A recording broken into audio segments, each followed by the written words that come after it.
ఆంధ్రప్రదేశ్ రాజకీయాల్లో ఇప్పుడు వైఎస్ జగన్మోహన్ రెడ్డి యొక్క అరెస్ట్ అంశం చుట్టూ ఒక పెద్ద చర్చ నడుస్తోంది అని చెప్పుకోవాలి ఈ అంశం మీద.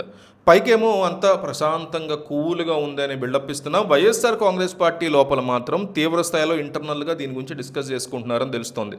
రాబోయే స్థానిక సంస్థల ఎన్నికల్లో ఎక్కడైనా ఏకగ్రీవాలు జరిగితే ఆ నియోజకవర్గ ఇన్ఛార్జికి రాబోయే ఎన్నికల్లో ఎమ్మెల్యే టికెట్ ఇవ్వను ఆయన చాలా గట్టిగా చెప్పేశారు ఈ విషయం రీసెంట్ మీట్లో. అయితే పార్టీలోని చాలామంది నాయకులు మాత్రం ఆ హెచ్చరికని మినిమం కూడా కేర్ చేయట్లేదు అంటుంది టీడీపీ మీడియా. ఇప్పుడున్న పరిస్థితుల్లో అంతంత ఖర్చు పెట్టి ఎన్నికల్లో పోటీ చేయడం కంటే టికెట్ పోతే పోయిందిరా నాయన, కానీ ఈ ఖర్చు భారం తప్పుతుంది కదా అనేటువంటి ధోరణిలో వాళ్ళు ఉన్నారంటున్నారు. అదే సమయంలో ఎన్నికల లోపే జగన్ అరెస్ట్ అయ్యేటువంటి అవకాశాలు ఉన్నాయా అనే కోణంలో కూడా సొంత పార్టీ నాయకులే అంతర్గతంగా చర్చలు జరుపుకుంటున్నారు దీని గురించి.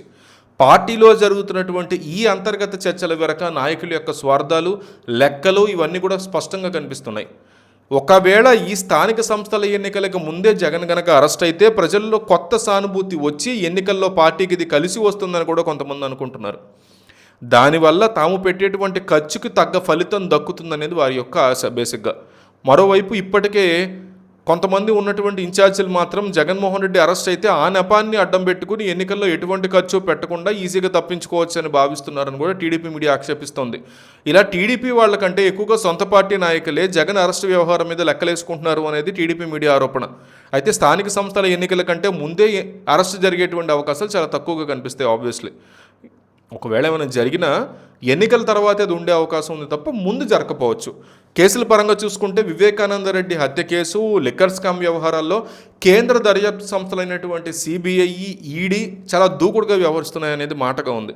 వివేక మరణ వార్త బయట ప్రపంచానికి తెలియక ముందే జగన్మోహన్ రెడ్డికి తెలిసిపోయింది అని గతంలోనే సిబిఐ తన ఛార్జ్షీట్లో పేర్కొన్న పరిస్థితి కూడా మనం చూసాం. అలాగే లిక్కర్ స్కామ్ వ్యవహారంలో కూడా చివరి లబ్ధిదారు జగన్మోహన్ రెడ్డి అన్నట్టుగా సిబిఐ తీవ్రమైన ఆరోపణలు చేసింది సిఐడి. ఈడీ కూడా ఇప్పుడు రంగంలోకి దిగింది. కొత్త ఆధారాలు సేకరిస్తూ రైడ్లు చేయడం చూస్తుంటే పట్టు మరింత బిగుస్తున్నట్టే కనిపిస్తోందనే మాట వినిపిస్తోంది.